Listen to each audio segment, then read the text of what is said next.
Check कर लो।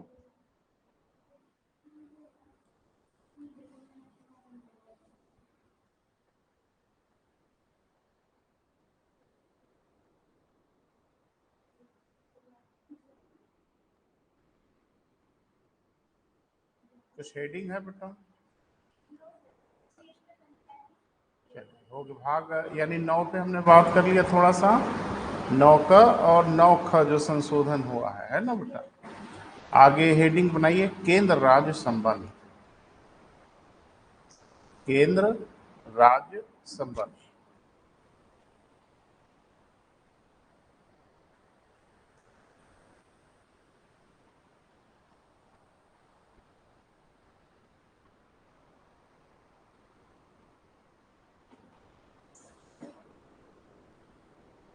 ये दुनिया की जितनी भी संघात्मक व्यवस्थाएं होते हैं बेटा, यानी जिनका संविधान संघात्मक होता है, उनके संविधान में तमाम चीजें लिखी जाती हैं, लेकिन एक चीज अनिवार्य रूप से रहता है, उसमें रहना ही चाहिए, और वो होता है केंद्र राज्य संबंध। जैसे आपको पता है कि ऑस्ट्रेलिया के संविधान से हमने कुछ लिया। क्या लिया था? ठीक है, प्रस्तावना की भाषा लिए और कुछ लिया। हाँ, केंद्र राज्य संबंध और समवर्ती सूची। तो समवर्ती सूची का मामला और केंद्र राज्य संबंध का मामला हम लोगों ने ऑस्ट्रेलिया के संविधान से लिया है। एक्चुअल में होता यह है बेटा कि आपने पढ़ा होगा कि जितने भी संघात्मक संविधान होते हैं उसमें 3 सूचियां तो जरूर बनाई जाती हैं। एक संघ सूची, एक राज्य सूची, समवर्ती सूची। यानी बड़े करीने से विषयों को बांटा जाता है, ये विषय आपके जिम्मे, ये विषय आपके जिम्मे। और कुछ ऐसे विषय होते हैं जो उभयनिष्ठ होते हैं, यानी दोनों के हित के होते हैं, तो उनको हम लोग लिख देते हैं कहाँ बेटा? समवर्ती सूची में। बाकी इसकी एक समस्या है, वो समस्या ये है कि लाख कोशिश के बाद भी कहीं ना कहीं कॉन्फ्लिक्ट हो सकते हैं, विवाद हो सकता है। इसलिए संविधान में जरूर लिखा जाता है बेटा, यदि विवाद हो तो क्या हो। जैसे आपने पढ़ा संघ सूची के विषय में संसद विधि बनाएगी, ये कोई आकाशवाणी तो नहीं हुई थी। ठीक है, नाम है संघ सूची, बस आप अंदाजा लगा लिए कि संघ सूची में होगा तो संसद विधि बनाएगी। नहीं, लिखना पड़ता है, बताना पड़ता है। संसद विधि बनाएगी तो कहाँ के लिए बनाएगी ये भी बताना पड़ता है, किन विषयों पे बनाएगी यह भी बताना पड़ता है। तो बहुत डिटेल में बेटा इन सब चीजों की चर्चा करनी ही होती है। तो थोड़ा एक लाइन लिखें फिर आगे बढ़ते हैं। लिखें, संघात्मक संविधानों में, संघात्मक संविधानों में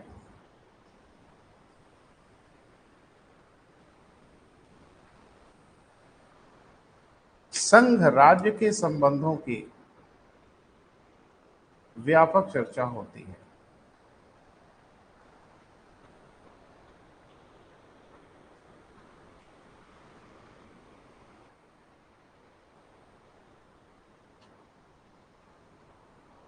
संघ राज्य संबंधों की व्यापक चर्चा होती है, करनी ही पड़ती है। तो हम लोग भी थोड़ा संघात्मक की ओर तो है ही हैं। 100% भले ना हो तो भी 99% के आसपास तो हम संघात्मक ही हैं। तो क्या क्या झगड़े हो सकते हैं बेटा, उसको थोड़ा समझना है। एक, विधायी मामले पर। विधायी मतलब विधि बनाने के मामले में अस्पष्टता होनी चाहिए, भाई किसका कहाँ अधिकार होगा, किसका कहाँ अधिकार होगा, कौन क्या बनाएगा, कौन क्या नहीं बनाएगा। तो विधायी संबंधों की चर्चा तो अनिवार्य है। दूसरा है हम लोगों का प्रशासनिक संबंध।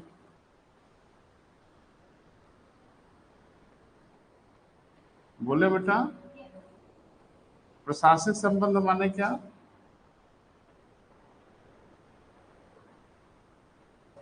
हमारे यहाँ जो प्रशासनिक सिस्टम है वो 2 भागों में बटा है ना बेटा। एक केंद्र का प्रशासनिक तंत्र है, एक राज्य का प्रशासनिक तंत्र है। तो क्या राज्य की पुलिस को केंद्र सरकार आदेश दे सकती है? नहीं दे सकती है। तो कुछ व्यवस्था तो देखनी ही पड़ेगी ना।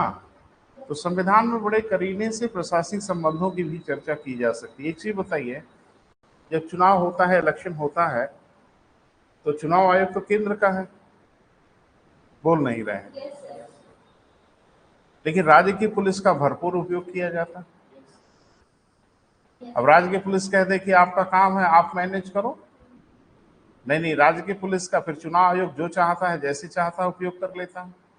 तो प्रशासनिक तंत्र में भी रिश्ते तो बताना पड़ेगा ना बेटा, कि किन स्थिति में कौन किसका उपयोग करेगा, आदेश देगा, निर्देश देगा, नहीं देगा, इसकी भी चर्चा होती है। और एक की चर्चा तो मुझे लगता है सबसे जरूरी है, उसके बिना तो चर्चा ही अधूरा है, वह है हम लोगों का वित्तीय संबंध। अरे भाई, यही तो ईंधन है, फ्यूल तो यही है ना, जिससे इंजन चलेगा, सिस्टम चलेगा। तो किसी भी विभाग को चलाने के लिए ईंधन क्या होता है बेटा? पैसा रुपया ही तो होता, पैसा रुपया नहीं तो विभाग नहीं। तो वित्त के बंटवारे को लेके भी मामला बहुत क्लियर रहता है, बहुत स्पष्ट रहता है कि भाई ये क्या क्या होगा। भाई देखो, हमारे ऊपर केंद्र भी कर लगाता है, हमारे ऊपर राज्य भी कर लगाता है। बोल नहीं रहे, भारतीयों के ऊपर ही तो दोनों कर लगाते हैं। अब ये अलग बात है कि हम उत्तर प्रदेश के निवासी हैं, तो केंद्र का भी कर हमारे ऊपर लगता है, राज्य का भी कर लगता है। अब थोड़ा समझना, राज्य सरकारें जो टैक्स लगाती हैं, कर लगाती हैं, वो अपने राज्यों में खर्च करेंगे। बोल नहीं रहे, कर लगाने की शक्ति राज्य को भी है, केंद्र को है।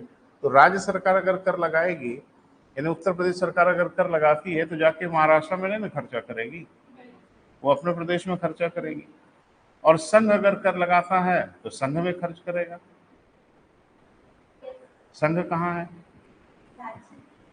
बड़ी मजेदार बात है कि राज्य कर लगा के भी राज्य में खर्च करते हैं, और केंद्र भी कर लगा के राज्यों पर ही खर्च करता है। अरे भाई, संघ कहाँ खर्च करेगा? संघ कहाँ है? राज्यों का समूह तो संघ है ना। इसका मतलब केंद्र भी जो कर लगाता है वो राज्यों पे खर्च करता है। तो दोनों पैसा तो राज्यों पर ही खर्च होना है। बस डिफरेंस क्या है? डिफरेंस ये है कि राज्य अगर अपना कर लगाता है तो अपने बुद्धि, अपने विवेक से अपने राज्य में पैसा खर्च करेगा। केंद्र अगर कर लगाएगा तो वो पैसा सारे राज्यों पे खर्च होगा। बोल नहीं रहे हैं, किसी एक राज्य पे खर्च नहीं होगा। और इस बात से कोई फर्क नहीं पड़ता कि किस राज्य से कितना कर मिला है। उत्तर प्रदेश से अगर ज्यादा कर मिला है केंद्र सरकार को, तो उत्तर प्रदेश में केंद्र सरकार ज्यादा पैसा खर्च करे? नहीं।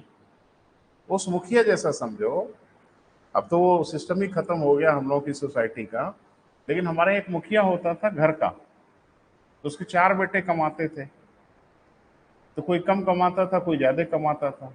सारा पैसा कौन रखता था? मुखिया।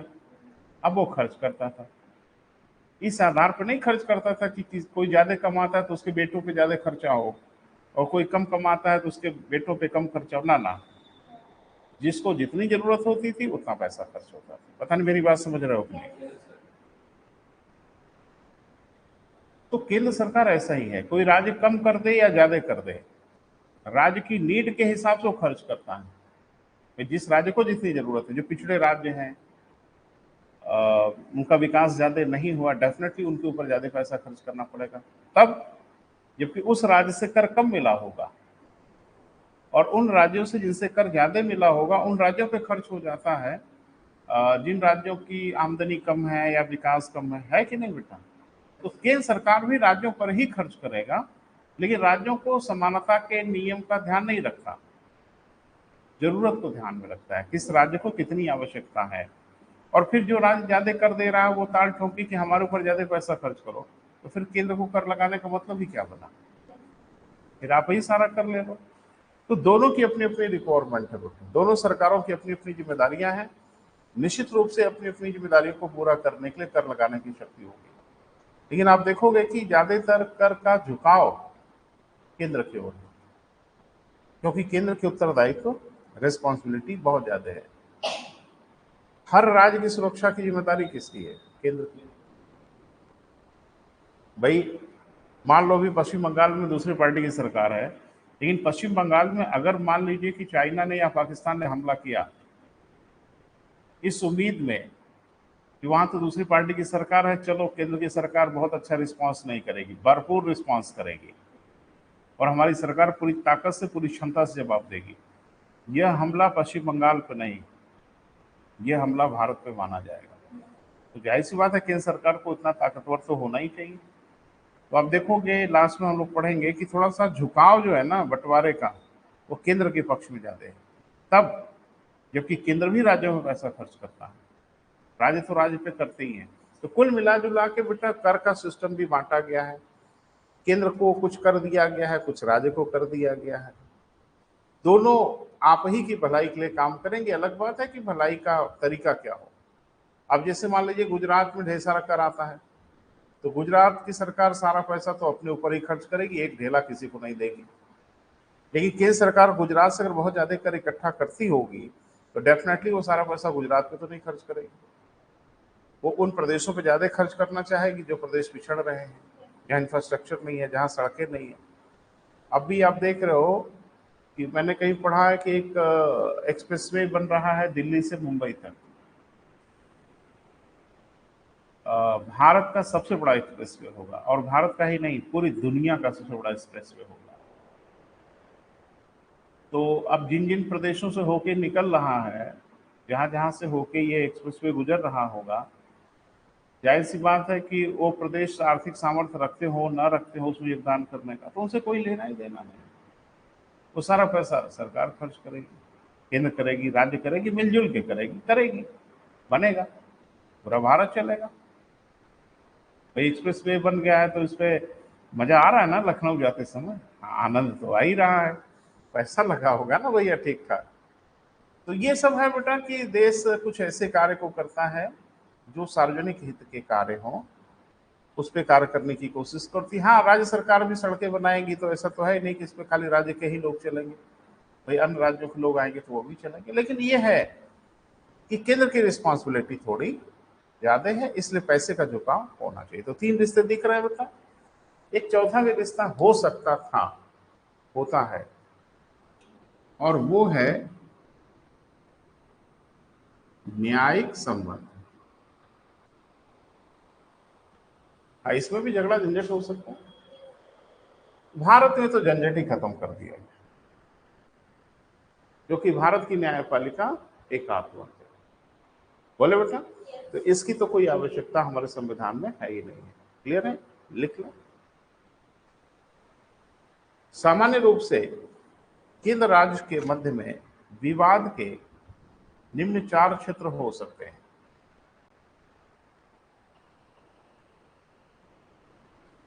विवाद के निम्न 4 क्षेत्र हो सकते हैं, नाम लिख लो, बोर्ड पे लिखा है।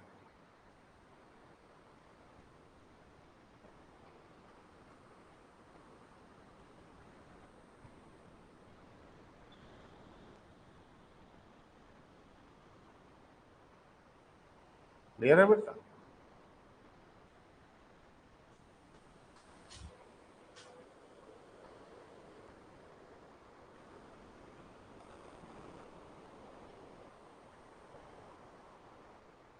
निम्न 4 क्षेत्र हो सकते हैं, माने इन 4 क्षेत्रों में थोड़ा सा विवाद होने की संभावना हो सकती है।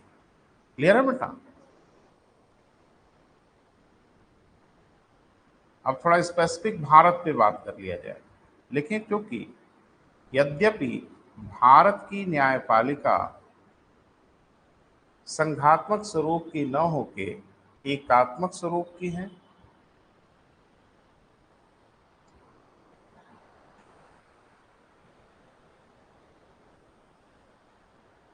अतः इसमें संघ राज्य में कोई भी संघ कामा करके लिखेगा, अतः इसमें संघ राज्य के मध्य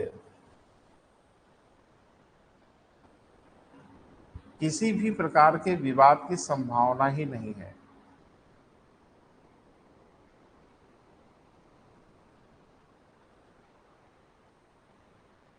अरे ऐसे समझो बेटा,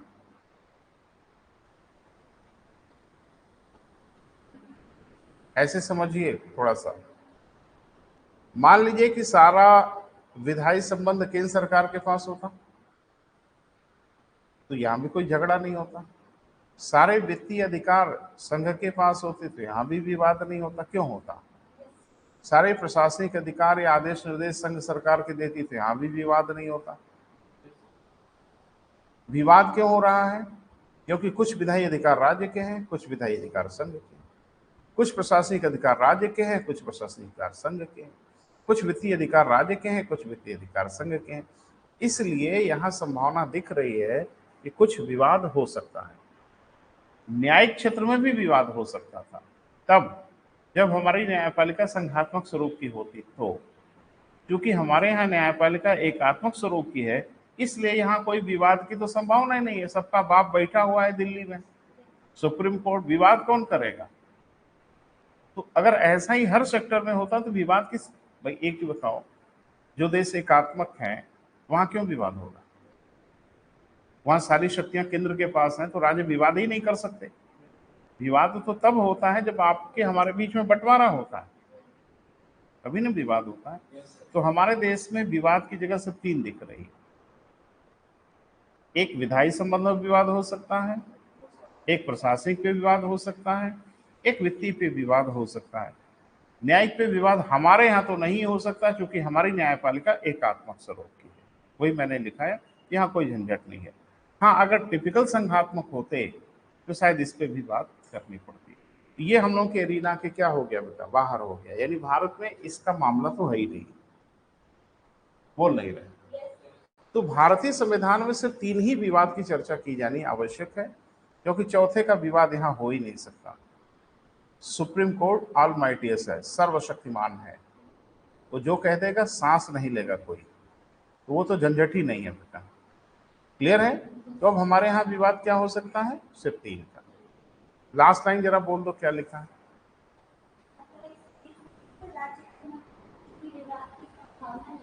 लिखें, स्पष्ट है। भारतीय संघात्मक स्वरूप में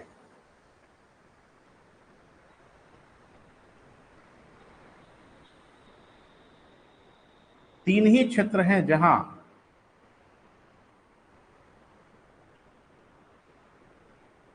अस्पष्टता की आवश्यकता थी,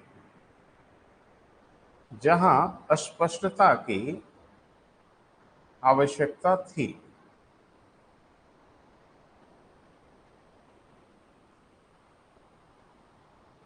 ठीक है, इसीलिए हमारे संविधान में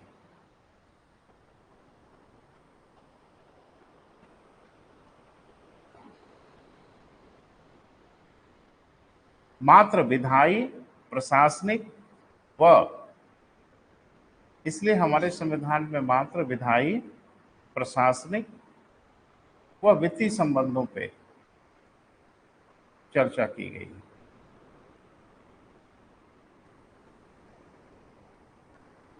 वित्तीय संबंधों पे चर्चा की गई है। थोड़ा पढ़ के बेटा देखो, समझ आ रहा है मैंने क्या बताया आपको? ऐसे देखो, किसी संघात्मक व्यवस्था में चार क्षेत्र है जहां विवाद हो सकता है, बोले बेटा? तो जाहिर सी बात है संविधान में इन चारों की चर्चा करनी चाहिए। भारत के संविधान में चारों के विवाद की संभावना नहीं है, क्योंकि हमारी न्यायपालिका संघात्मक स्वरूप की है ही नहीं है।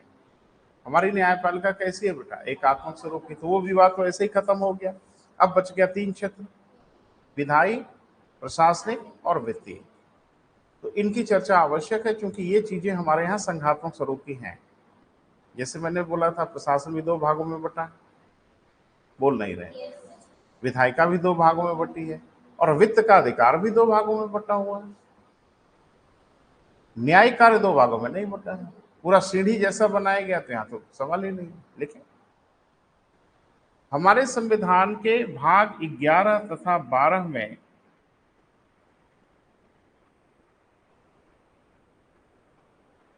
हमारे संविधान के भाग 11 तथा 12 में विधायी, प्रशासनिक तथा वित्तीय संबंधों की चर्चा की गई।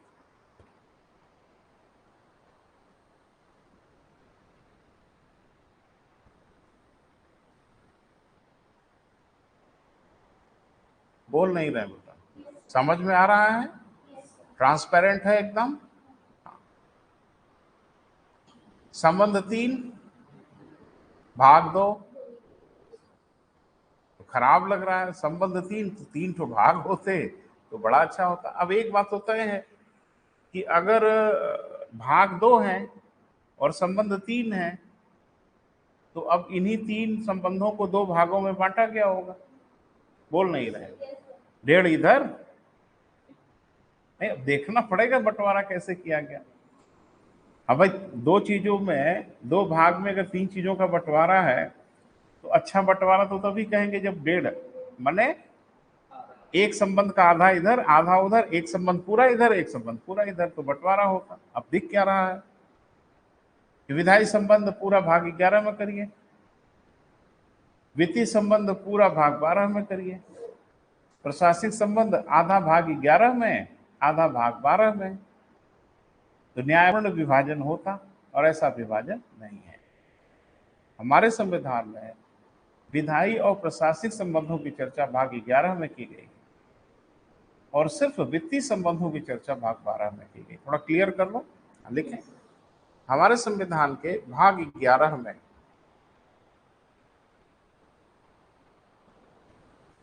हमारे संविधान के भाग 11 में किसकी बेटा, विधायी तथा प्रशासनिक संबंधों की चर्चा की गई है।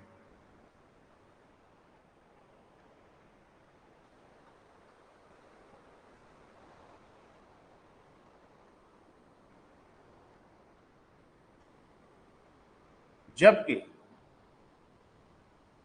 भाग 12 में, लिख लो भैया जी, बोलना जरूरी नहीं है, जबकि भाग 12 में मात्र विधायी संबंधों की चर्चा की गई, सॉरी वित्तीय संबंधों की चर्चा की गई, जबकि भाग 12 में मात्र वित्तीय संबंधों की चर्चा की गई है। तो कुछ याद आ रहा है बेटा? अपनी याददाश्त में जोर डालिए। जब आप मूल अधिकार पढ़ रहे थे तो आपने पढ़ा था कि अनुच्छेद 31 और 19(1) को कहाँ रखा ले जाके, भाग 12 में, और अनुच्छेद 300(a) भाग 12 का आखिरी अनुच्छेद है। 300 आखिरी था, अब जगह थी नहीं तो उसी में जगह बना के 301 करके उसी भाग 12 में बनाया गया। अब अनुच्छेदों की बारी है ना। इधर देखिए, बोर्ड पे तो बाई पे मैंने लिखा ही है। ये जो दोनों हैं ये कहाँ है बेटा, ये भाग 11 में,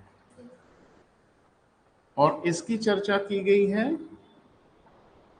भाग 12 में। और जाहिर सी बात है कि अनुच्छेद भी होगा, अरे भाई बिना अनुच्छेद के थोड़ी होगा।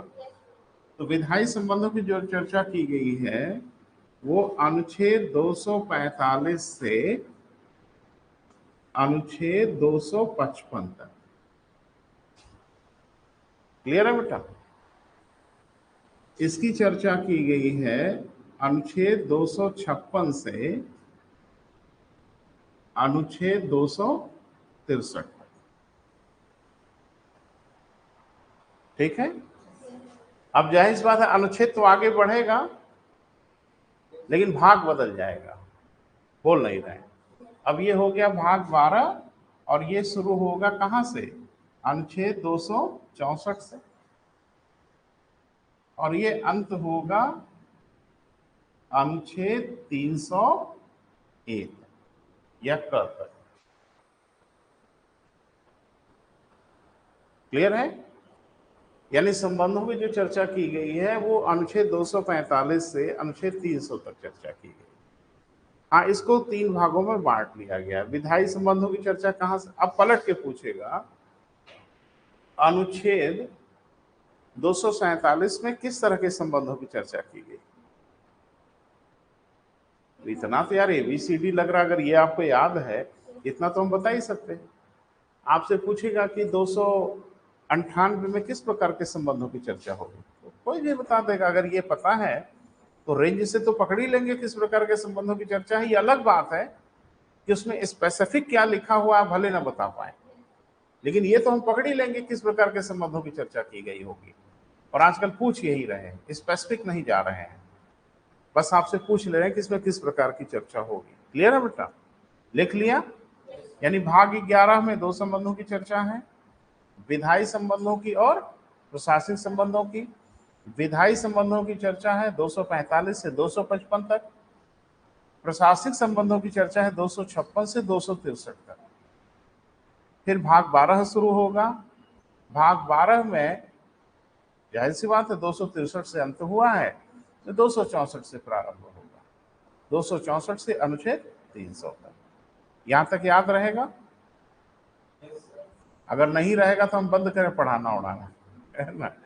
अब ऐसा थोड़ी होगा कि हम खाली पढ़ाएं और आप सुने और फिर उसको भूल जाए। दिमाग में रखिएगा बेटा, आजकल पूछा बहुत जा रहा है, तो बारी बारी से बेटा एक एक को पढ़ते हैं, है ना। तो शुरुआत करें भाग 11, फिर से हेडिंग बना लें, भाग 11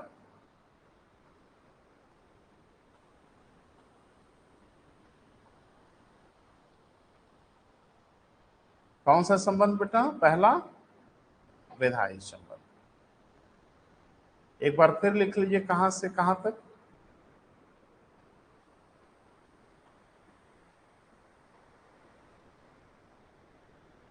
दो 245 से 255।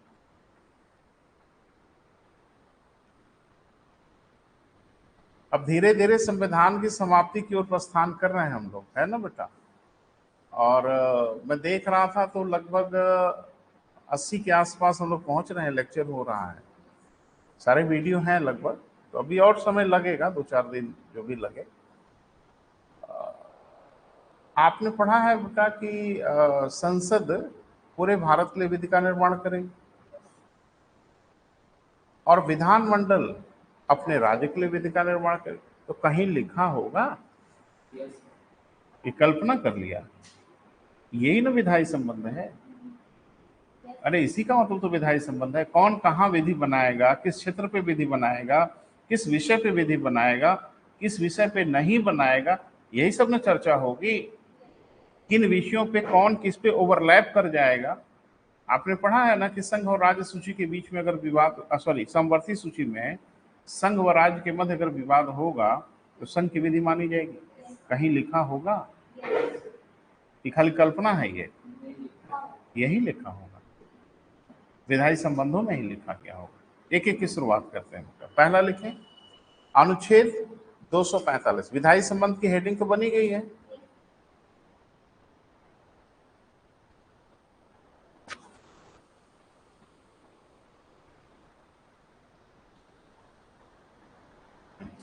अब एक बार ध्यान से सुनो, अनुच्छेद 245 में सिर्फ भौगोलिक विस्तार की चर्चा की गई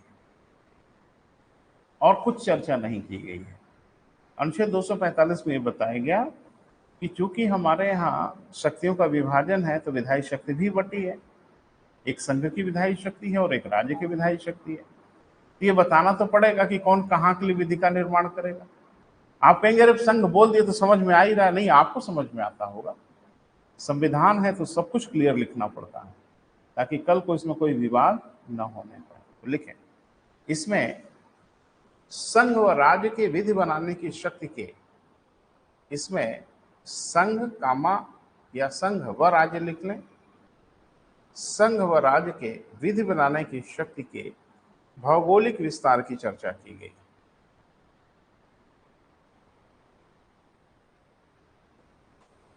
एक एक लाइन महत्वपूर्ण है बेटा, तो ध्यान से पढ़िएगा। भौगोलिक विस्तार की चर्चा की गई।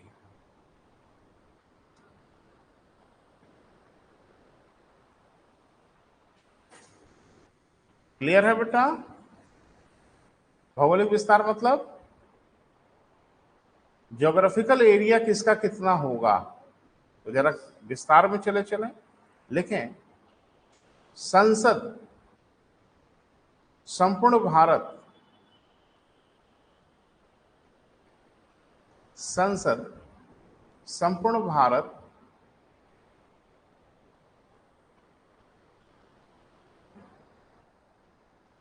तथा उसके किसी भाग के लिए विधि का निर्माण कर सकेगी।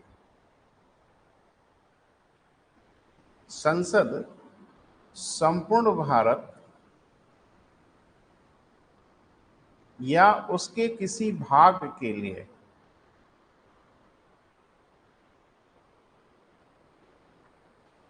विधि का निर्माण कर सकेगी। मतलब क्लियर हुआ कि संसद भी अगर चाहे तो भारत के अंदर किसी क्षेत्र विशेष के लिए अलग से विधि बना सके। ये आइडिया था आपको?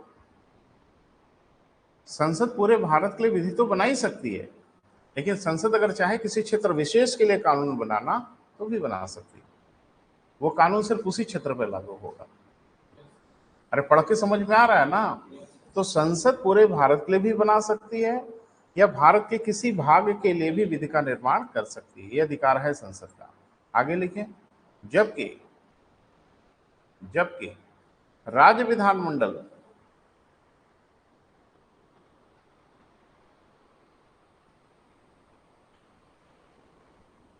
जबकि राज्य विधानमंडल संपूर्ण राज्य या उसके किसी भाग के लिए विधि का निर्माण कर सकती है।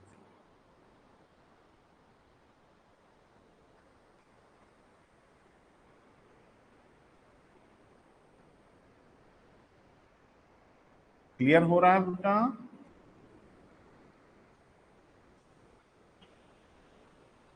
या उसके किसी भाग के लिए विधि का निर्माण कर सकती। तो दोनों को अधिकार दिया गया है। या तो संपूर्ण भौगोलिक क्षेत्र में विधि का निर्माण करें जो आपको निर्देशित किया गया है, या उस भौगोलिक क्षेत्र के किसी इलाके में विधि का निर्माण कर सकते हैं। ये अधिकार संघ को भी है और ये अधिकार राज्य को भी है। लेकिन एक मजेदार बात आप देख रहे हो कि 245 में बिल्कुल नहीं बताया गया कि किन विषयों में। इसकी चर्चा डेफिनेटली आगे कहीं की गई होगी। यहां तो सिर्फ भौगोलिक विस्तार की बात की गई, किसका एरिया कहां तक होगा, किन विषयों पर होगा, इसकी चर्चा यहां नहीं की गई। एक नोट लिखिए नीचे।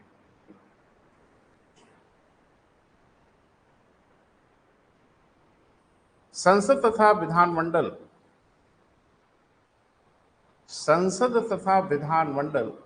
अपने द्वारा बनाई गई विधियों को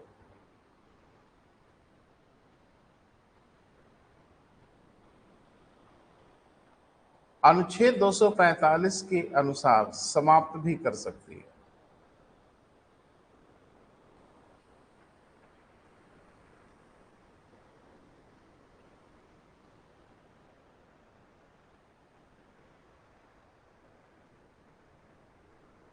संसद तथा विधानमंडल अपने द्वारा बनाई गई विधियों को समाप्त भी कर सकते हैं। क्लियर है? तो मुझे लगता है अब क्लियर हुआ कि किसान कानून जो वापस हुआ, कृषि कानून वापस हुआ ना, तो किस अनुच्छेद के अनुसार? सिंपल सी बात है, वापस तो हुआ ही है। तो क्या संविधान इसकी अनुमति देता है? अगर अनुमति नहीं देता तो वापस कैसे कर सकते हैं? तो अनुमति देता है। कौन अनुमति देता है बेटा?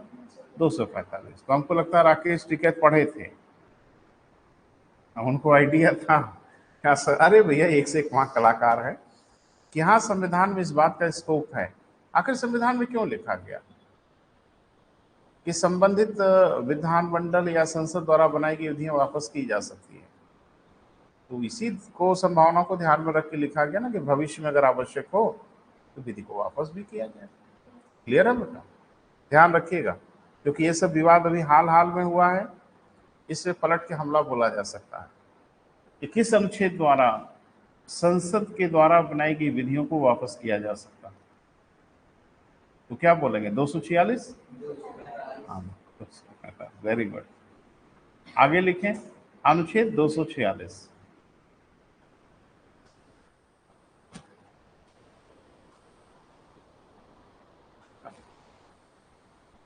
अब थोड़ा सा रुकिए बेटा, एकदम हड़बड़ी मत दिखाइए। जहां 245 भौगोलिक विस्तार की चर्चा की गई है, वहीं 246 क्षेत्र की चर्चा की गई। क्षेत्र मतलब विषय, किन विषयों पे कौन विधि बनाएगा। अब दोनों को मिला के पढ़ेंगे तो संपूर्णता दिखेगी। 245 क्या कह रहा है बेटा? भौगोलिक विस्तार क्या होगा। 246 कह रहा है कि विषय क्या होंगे। तो बांटा गया है, कहा गया है। 246 कह रहा है कि संसद संघ सूची पे विधि का निर्माण करेगा, विधानमंडल राज्य सूची के विषय में विधि का निर्माण करेंगे, समवर्ती सूची के विषय में दोनों विधि का निर्माण करेंगे। ये बिल्कुल यहां नहीं कहा गया अगर विवाद होगा तो क्या होगा, ये आगे बताया गया है। यहां सिर्फ उन विषयों को बांट दिया गया, किन विषयों पे कौन विधि का निर्माण करेगा। अब दोनों मिला के अगर पढ़े 45-46, तो संघ सूची के विषय में संसद संपूर्ण भारत या उसके किसी भाग के लिए विधि का निर्माण करेगा। दोनों मिला के पढ़े तो क्या सोच रहे हो बेटा, आपसे पूछ रहे, क्लियर हो रहा है? 46 और 45 को अगर एक साथ मिला के पढ़े तो ऐसा शब्द दिखेगा कि संसद संपूर्ण भारत या उसके किसी भाग के लिए संघ सूची के विषय में विधि का निर्माण करेगा। क्लियर है बेटा? विधानमंडल राज्य सूची के विषय में संपूर्ण राज्य या उसके किसी भाग के लिए विधि का निर्माण करेगा। दोनों मिला के पढ़ने में तो 46 और 45 को साथ देखेंगे तो बात ज्यादा क्लियर होगी, जो अमूमन हम लोग समझते हैं। लेकिन दोनों अलग अलग, 45 में सिर्फ भौगोलिक क्षेत्र की बात की गई और 46 में विषयों की चर्चा की गई, किन विषयों पे कौन विधि का निर्माण करेगा। लिखें अनुच्छेद क्या बेटा, 46 लिखें। इसमें उन विषयों की चर्चा की गई है, इसमें उन विषयों की चर्चा की गई है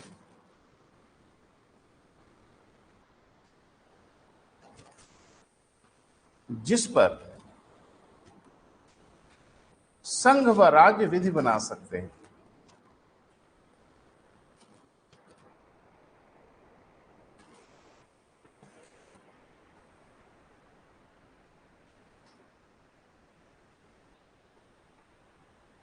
क्लियर है बेटा?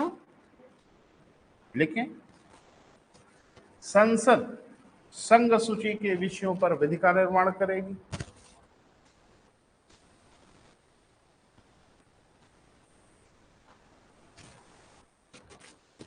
संसद इस पर बेटा संघ सूची के विषयों पर विधि का निर्माण करेगी। वहीं राज्य विधानमंडल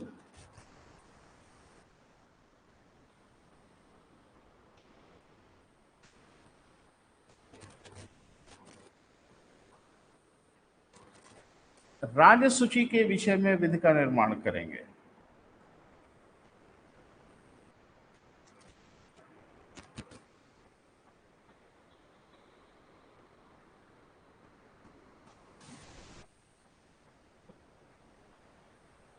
क्लियर है बेटा?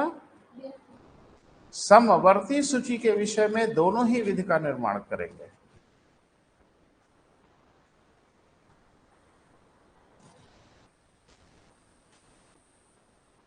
क्लियर है बेटा?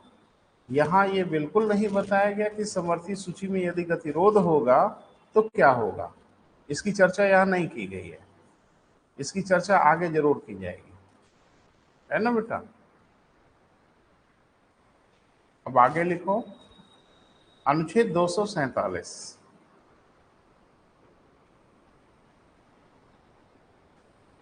हाँ, अब इसमें एक बड़ा विचित्र सी चीज जोड़ दी गई है जो डाइजेस्ट तो नहीं होती लेकिन यहाँ पे ही जोड़ा गया है। जैसे हमारे यहाँ अतिरिक्त न्यायालय जो बनते हैं, जैसे अभी आपने देखा कि आंध्र प्रदेश में एक उच्च न्यायालय बना दिया, बोल नहीं रहे, नॉर्थ ईस्ट में 3 नए उच्च न्यायालय बना दिया, तो आखिरकार ये बनाने का प्रावधान हमारे संविधान में कहीं होगा ना, कि बिना उसके बन जाता है। तो लिखें अनुच्छेद 247 लिखें संसद को यह अधिकार प्राप्त है कि यदि वह आवश्यक समझे तो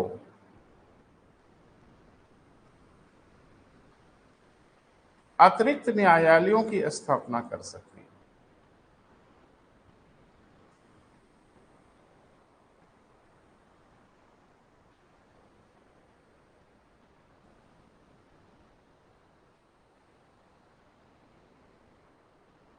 आवश्यक समझे तो क्या कर सकती है बेटा, अतिरिक्त न्यायालयों की स्थापना कर सकती है।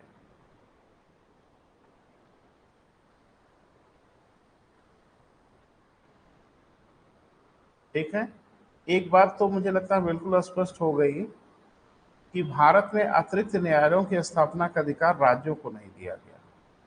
इसको दिया गया बेटा, संसद को दिया गया।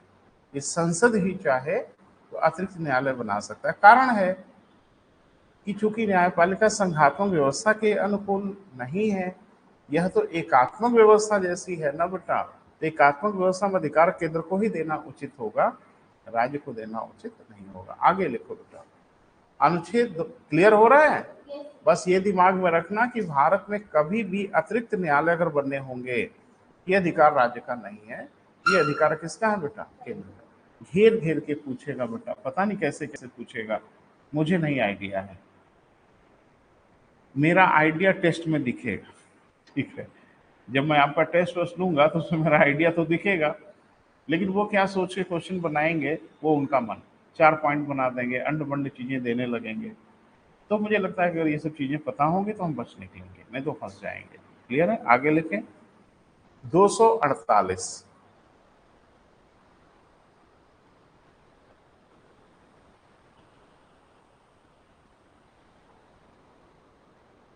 थोड़ा रुक रुक के बेटा, सांस ले लेके, पानी पी पी के, ऐसे नहीं कि एकदम सरपट नहीं भागना है।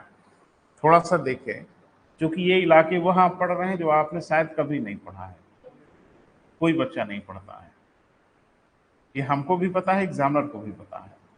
ये सब आप पढ़ते पढ़ते हो नहीं, क्योंकि आपको संविधान माने भाग 5 समझ में आता है ना, उसके बाद कुछ समझ नहीं आता, अधिक से अधिक भाग 6। लेकिन संविधान और कुछ भी है। जब संविधान की रचना हो रही थी, जब संविधान बन रहा था, उस समय जितनी समस्याएं रही होंगी, उन्हीं समस्याओं को हम लोगों ने 3 सूचियों में बांटा होगा। बोल नहीं रहे हो बेटा? अरे भैया, उस समय जो प्रॉब्लम रही होगी उसी प्रॉब्लम को ना बांटेंगे।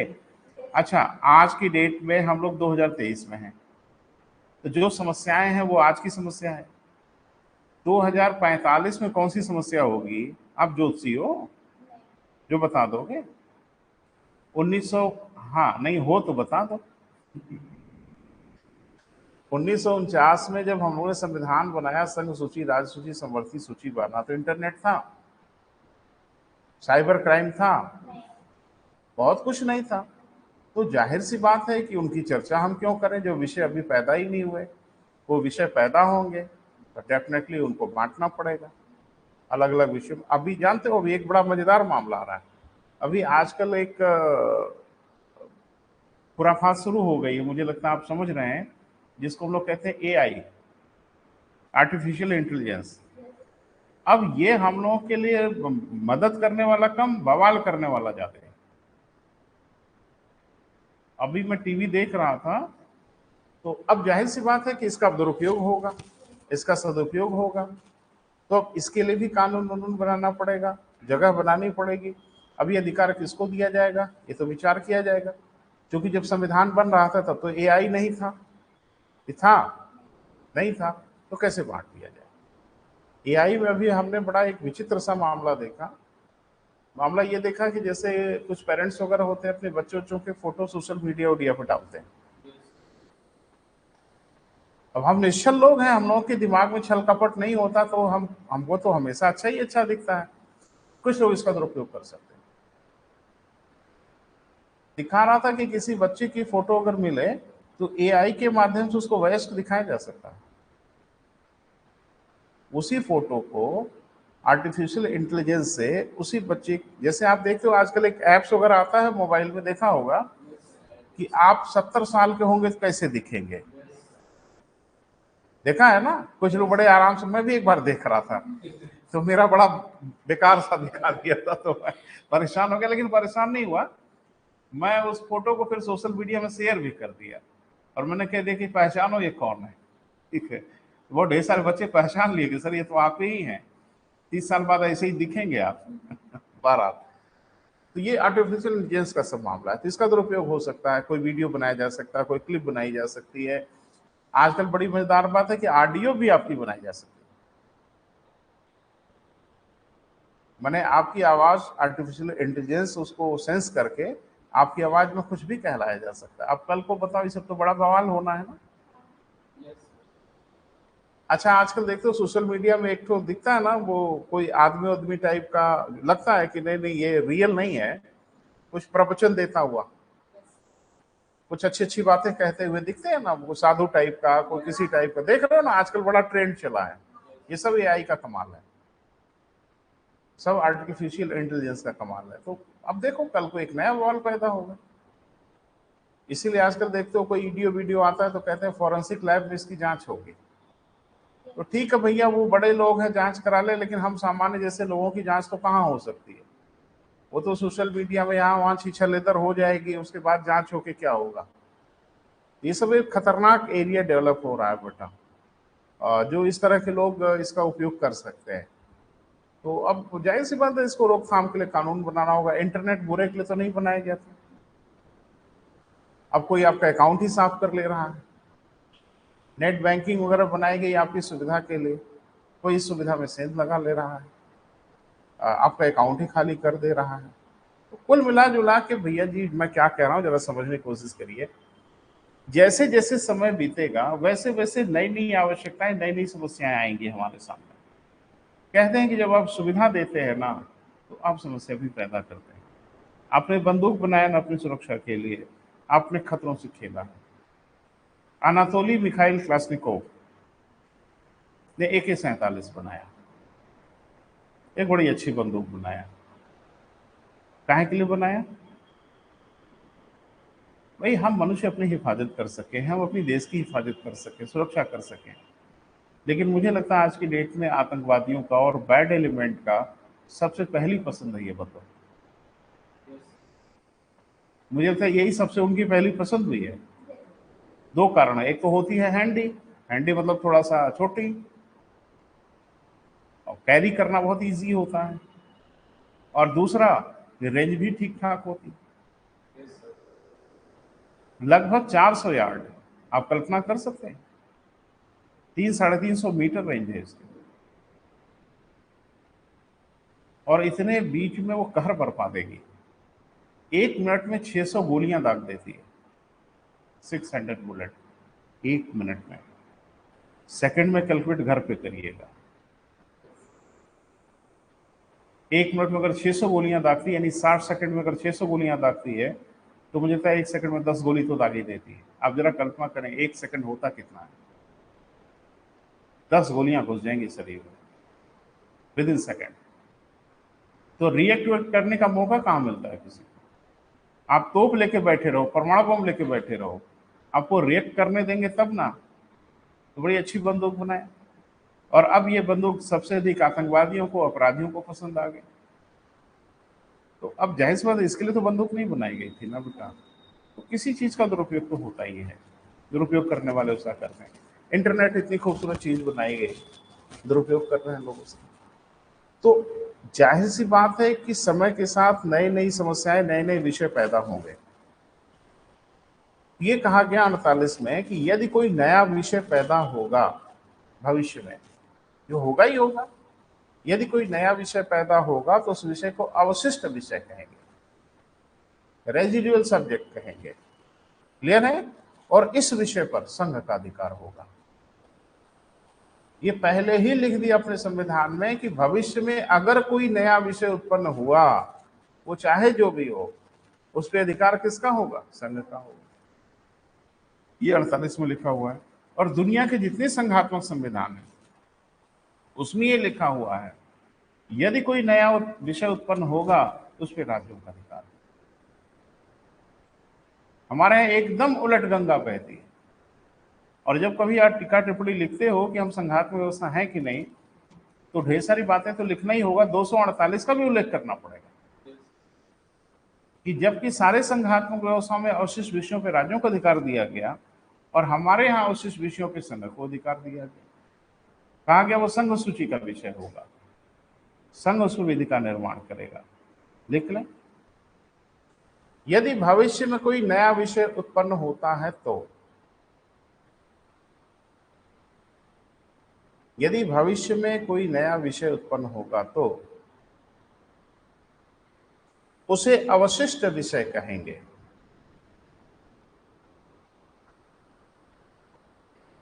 उसे क्या कहेंगे बेटा? अवशिष्ट विषय कहेंगे। तथा इन विषयों पर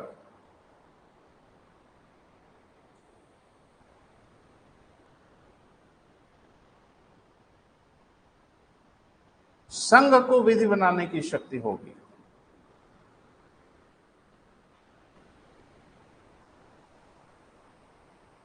उन विषयों पर किसको बेटा? संघ को विधि बनाने की शक्ति होगी।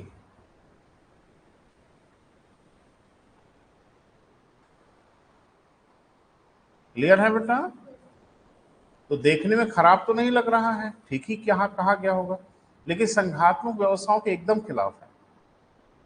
देखो भाई, यदि मैं डिसाइड करूं कि आपको क्या देना है, तो अगर कोई नई चीज आए तो पहले मेरे हाथ में आए, बोल नहीं रहे हो। अगर मुझे ये डिसाइड करना है कि आपको क्या देना है, तो अगर कुछ नई चीज आए घर में तो उस पर किसका अधिकार होना चाहिए? मेरा। तब मैं डिसाइड करूंगा कि वो चीज आपको दूंगा कि नहीं दूंगा। लेकिन यदि कोई चीज आप हमें देते हो, तो कोई नई चीज आएगी तो पहले आपके अधिकार में होना होगा, तब आप फैसला करेंगे कि आप हमें देंगे या नहीं देंगे। एक चीज बताइए, जितने संघ बनते हैं राज्य संघ को अधिकार देते हैं, बोल नहीं रहे हैं। जितने संघ बनते हैं टिपिकल, उसमें इकाइयां अपना अधिकार सौंपती कि ठीक है ये अधिकार हम आपको दे रहे हैं, वो इकाई भी कहती ठीक है हम अपना अधिकार आपको दे रहे हैं।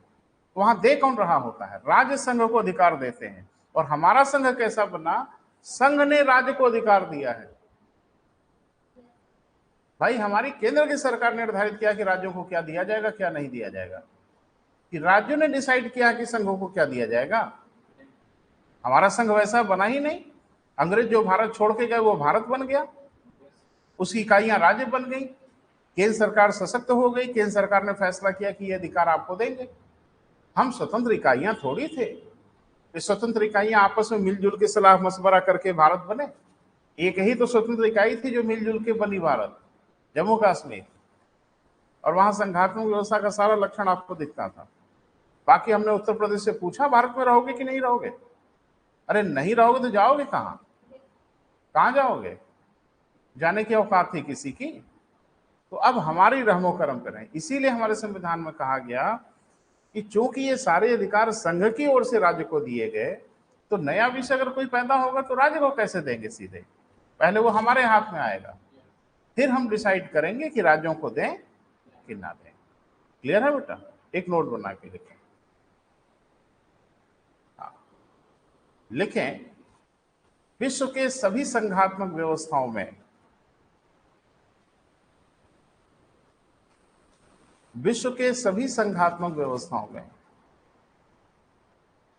अवशिष्ट विषयों पर विश्व के सभी संघात्मक व्यवस्थाओं में अवशिष्ट विषयों पर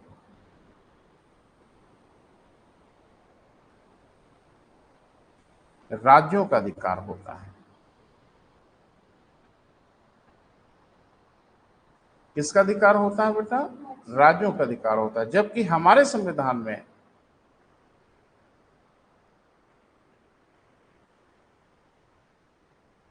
अवशिष्ट विषयों पर संघ का अधिकार।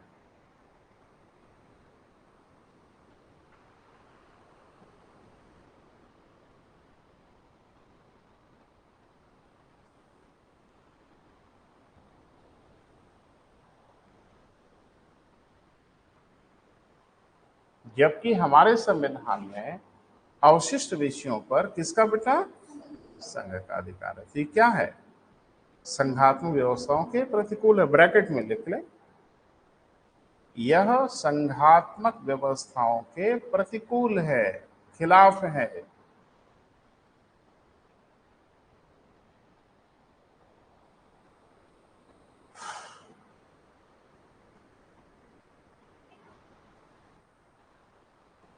क्लियर है बेटा?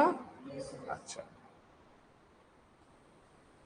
यहाँ कोई विवाद होगा, यहाँ कोई अपवाद होगा, यहाँ कोई कॉन्फ्लिक्ट होगा तो सब लिखना पड़ेगा ना बेटा, ताकि ये ना सोचना पड़े कि इस विषय पे क्या किया जाए। अब हमारे संघात्मक व्यवस्था में बड़ी विचित्र चीज दिखेगी आपको आगे विधायी शक्तियों में। यानी हमारे संविधान के विधायी शक्तियों के दायरे में यह भी बड़ा स्पष्ट किया गया कि क्या कोई ऐसा समय या परिस्थिति भी आ सकती है, या कोई ऐसी स्थितियां उत्पन्न हो सकती हैं किन स्थितियों में संसद राज्य सूची के विषय पर विधि का निर्माण करे? बोल नहीं रहे बेटा भाई। हमारे यहाँ जो विभाजन हुआ है वो ऐसे समझो कि मेरे पास एक चश्मा है और ये मार्कर है, विभाजन हो गया। चश्मा मेरे पास रहेगा, मार्कर आपके पास रहेगा, है ना। इस चश्मे को मैं यूज करूंगा, ये मार्कर आप यूज करोगे, हो गया विभाजन। अब इसका मालिकाना हक आपके पास हुआ, इसका मालिकाना हक मेरे पास हुआ। अब ये तो नहीं चलेगा कि फिर हम जब चाहे तब आपसे मार्कर झपट झपट के लिखें और फिर आपको दे दे। तो फिर आपके पास भी अधिकार होना चाहिए, जब मन करे मेरा चश्मा झपट ले, दीजिए थोड़ी देर के लिए। तो हमारे संविधान में एक बड़ी विचित्र स्थिति है बेटा, वो थोड़ा देखिए, समझने की कोशिश करिए।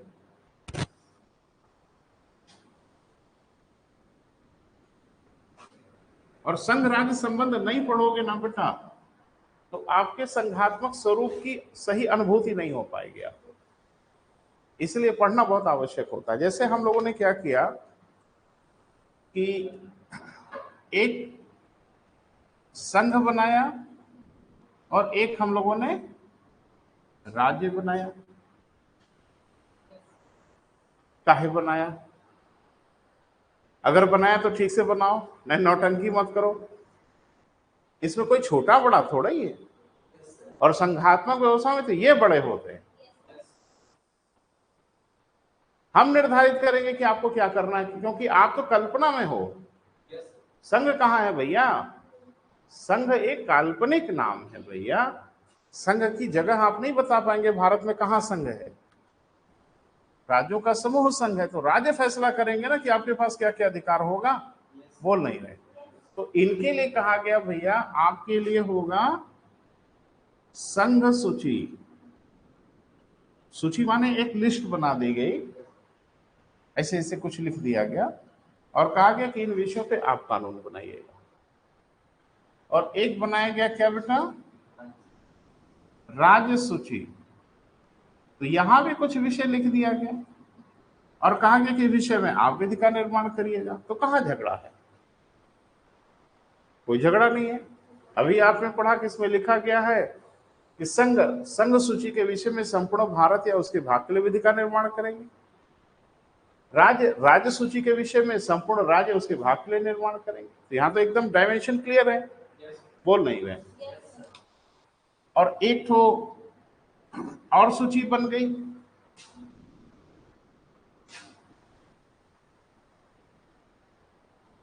समवर्ती सूची। बोले बेटा, कहा गया कि इस पे दोनों विधि का निर्माण करेंगे। संघ भी विधि बनाएगा, राज्य भी विधि बनाएगा। अभी मैंने ये नहीं बताया कि बवाल होगा तो क्या होगा, बात की बात। अब बंटवारा तो ठीक ठाक दिख रहा है। बोले अब ये इसमें आप कहीं ये लिख दें कि राज्य जब चाहे तब संघ से किसी विषय पे खुद ही कानून बना ले, या आप ये लिख दें कि संघ जब चाहे तब राज्य सूची के किसी विषय पे कानून बना ले। फिर बंटवारा किस काम का? फिर बेमतलब बंटवारा। इधर आपका खेत, इधर मेरा खेत, मेरा जब मन करे आपका खेत जोत लो। ठीक है, तो कौन बंटवारा भैया? क्या मतलब है इस बंटवारे का? फिर तो हम जब चाहेंगे तब दादागिरी करेंगे। अपना खेत जोत बोलिए, अब निशाना साध रहे हैं आपके खेत पर। आप करें ना ना ना ना मेरा खेत मत जोतिएगा, बोइए। कहे नहीं जोतेंगे बोएंगे। तो फिर क्यों बंटवारा किया? फिर क्या मतलब है बंटवारे का? तो कुछ ऐसी स्थितियां हमारे संविधान में बनाई गई कि संसद इस राज्य सूची के विषय में कानून बना सकता है। और बड़ी मजेदार बात है कि ये मनमर्जी नहीं की गई, हमारे संविधान में लिखा गया। उन स्थितियों की चर्चा की गई कि जिन स्थितियों में संघ राज्य सूची के विषय पे कानून, ध्यान से सुनो बेटा, बना सकता है।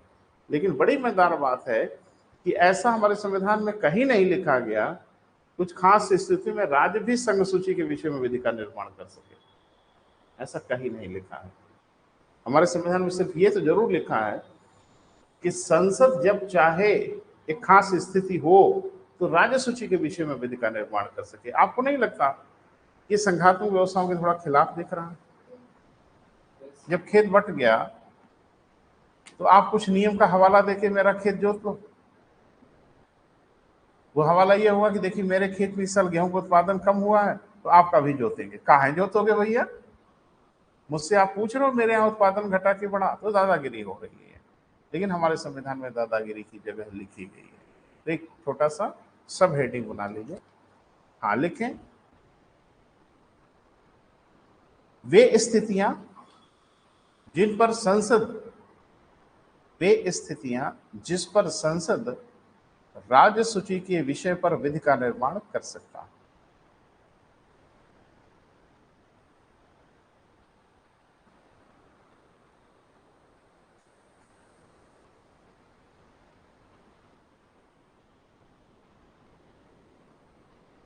वे स्थितियां जिस पे संसद राज्य सूची के विषय पर विधि का निर्माण कर सकता है।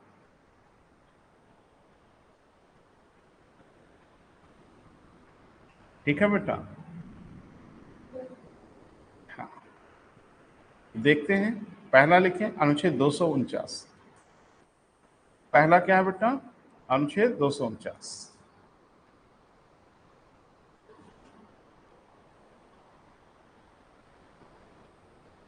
ठीक है, पढ़ा है भाई? किसको किसको याद आ रहा है? यहां वहां कहीं मैंने पढ़ाया है आपको? अच्छा, नहीं याद आ रहा है? आना बोलो ना, नहीं याद आ रहा है सर। दवाई दे, याद करने वाले दे रहे हैं। जब आप लोकसभा और राज्यसभा की शक्तियां पढ़ रहे थे तो कहीं 249 आया? देख लो पहले, देख लो देख लो, देख ही लो, शर्माओ मत, क्योंकि परीक्षा सब पुस्तकीय होनी है।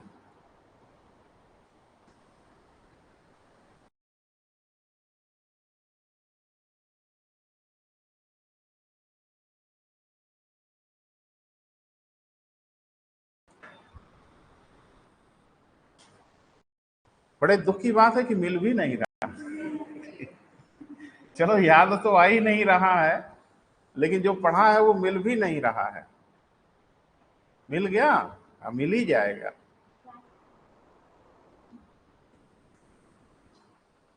तो ऐसे ही ढूंढ ढूंढ के कितने खुश हो रहे हैं, मिल गया।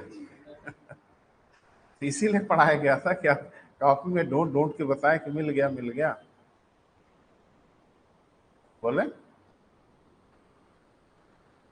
ठीक बेटा, थैंक यू। है ना, दुखद दुखद स्थिति है। अच्छा, 249 भी था, कुछ और भी था, याद रखो बेटा। अपवादित चीज है तो इसको तो जरूर ही याद रखना चाहिए। तो 249 यही ना? जगह कहाँ है इसकी? 245 से 255 के बीच में इसकी जगह है। इसका घर तो यहाँ है ना। ये अलग बात है कि हम लोगों ने वहां पढ़ लिया, लेकिन वास्तव में 249 का घर कहाँ है? विधायी संबंधों के बीच में है, यानी 245 से 255 के बीच में है। और एक लाइन से पढ़ते जा रहे थे तो आ गया रास्ते में। तो थोड़ा इसको आज निपटा लेते हैं बेटा। लिखें, यदि राज्यसभा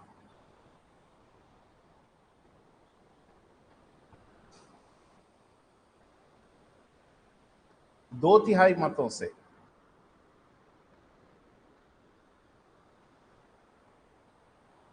राज्य सूची के किसी विषय को राष्ट्रीय महत्व का घोषित कर दे,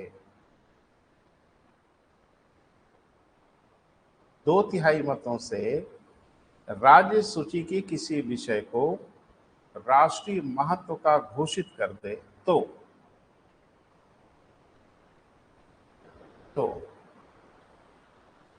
संसद उस विषय पर तो संसद उस विषय पर आराम आराम से बेटा पढ़ना, क्योंकि अब क्लियर नहीं करोगे तो दोबारा थोड़ी मैं पढ़ाऊंगा।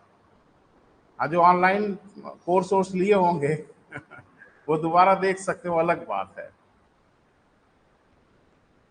यदि राज्यसभा दो तिहाई मतों से राज्य सूची के किसी विषय को राष्ट्रीय महत्व का घोषित कर दे तो संसद उस विषय पर 1 वर्ष के लिए विधि का निर्माण कर सकती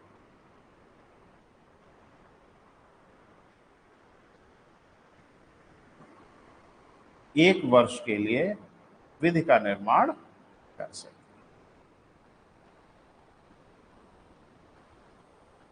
ठीक है बेटा, राज्यसभा इसे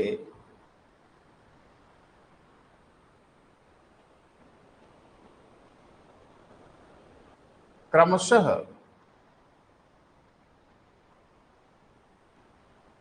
आगे बढ़ा सकते हैं।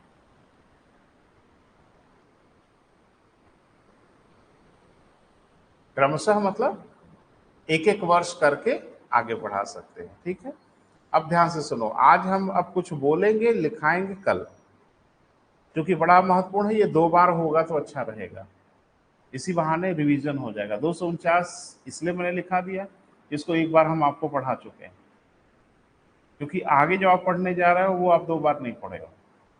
हम कोशिश करेंगे 2 बार हो जाए। आज सिर्फ आप सुनेंगे, बोल नहीं रहे हैं, कल सुनेंगे भी और लिखेंगे। कल मतलब कल ही सुनेंगे, हाँ, चूंकि अल्टरनेट क्लास नहीं चल रही है, रेगुलर चल रही है, तो सुनिएगा और लिखिएगा भी। बहरहाल प्रयास मेरा होगा कि इस हफ्ते में, आज मंगलवार है ना बेटा, तो अगर इस हफ्ते में फिनिश होता है तो ठीक, नहीं तो अगले हफ्ते में फिनिश होगा, जल्दी कौन है। और फिर आपकी अर्थव्यवस्था शुरू होगी, तो अर्थव्यवस्था को भी ऑनलाइन लॉन्च किया जा रहा है, तो जिनको ऑनलाइन पढ़ना होगा अर्थव्यवस्था ले लेंगे, और अदरवाइज ऑफलाइन में तो पढ़ाया ही जाएगा। 12 2 अनुच्छेद पे बात करेंगे बेटा आज, और डिटेल हम फिर कल जाएंगे फिर लिखाएंगे। एक है अनुच्छेद 250, थोड़ा ध्यान से सुनना। अनुच्छेद 250 ये कहता है कि जब राष्ट्रीय आपात की घोषणा हो जाए, राष्ट्रीय आपात सुना है नाम, वहां पढ़ाएंगे विस्तार से भी, वहां तो झटके में सुना था ना, अभी डिटेल में आएंगे। जब राष्ट्रीय आपात की घोषणा होती है तो अनुच्छेद 250 कहता है कि ऐसी दशा में संसद राज्य सूची के किसी विषय पर विधि का निर्माण कर सकता है। फिर से सुनो, जब राष्ट्रीय आपात की घोषणा होती, उद्घोषणा के समय में ही, जब राष्ट्रीय आपातकाल प्रभावी रहे यानी लागू हो जाए, उस बीच में संसद राज्य सूची के किसी भी विषय पर विधि का निर्माण कर सकता है। बोल नहीं रहे, लेकिन इसका अभिप्राय यह नहीं है कि राज्य सूची के विषय पर विधि नहीं बना सकते, बना सकते हैं, लेकिन अगर संसद ने उसमें विधि बना दिया तो संसद की विधि मानी जाएगी। यानी यूं कह लें कि आपातकाल के समय सिर्फ 2 सूचियां बच जाती, संघ सूची, समवर्ती सूची। यानी राज्य सूची भी ऐसे व्यवहार करने लगती है कि जैसे वो समवर्ती सूची का विषय हो। बोल नहीं रहे बेटा, यानी संसद अपने विषय में तो विधि बनाएगी ही, राज्य सूची और समवर्ती सूची के विषय में भी विधि बना सकती है। ध्यान रखना, राज्य की विधायी शक्तियां समाप्त नहीं होती, राज्य की विधायी शक्तियों पे संसद की शक्तियां ओवरलैप कर जाती हैं, आच्छादित कर जाती हैं, घेर लेती हैं। मतलब राज्य की शक्ति समाप्त नहीं होती, राज्य की शक्तियों के ऊपर संसद की शक्तियां प्रभावी हो जाती हैं। कब? आपातकाल के समय विधायी शक्तियों पर। क्लियर हो रहा है बेटा? लेकिन एक मजेदार बात है कि किसी भी स्थिति में आपातकाल की समाप्ति के 6 माह के उपरांत ये समाप्त हो जाएगी। यानी आपातकाल घोषणा जब खत्म होगी तो 6 माह के बाद ऐसी विधियां समाप्त हो जाएंगी। 251 से क्लैरिफिकेशन है, कहा गया कि 249 और 250 के अधीन संसद द्वारा बनाई गई विधि राज्य की किसी विधियों के विरोध में हो। फिर से सुने, अनुच्छेद 251 ये कहता है कि 249 और 250 की दशा में यदि संसद कोई विधि बनाती है और ऐसी विधि राज्य के पूर्व किसी विधि के विरुद्ध हो तो संसद की बनाई गई विधि ही मानी जाएगी। क्लियर है बेटा? वो विधियां ओवरलैप कर जाएंगे उन विधियों पर। क्लियर है बेटा? कल बात करते हैं बेटा विस्तार से चर्चा।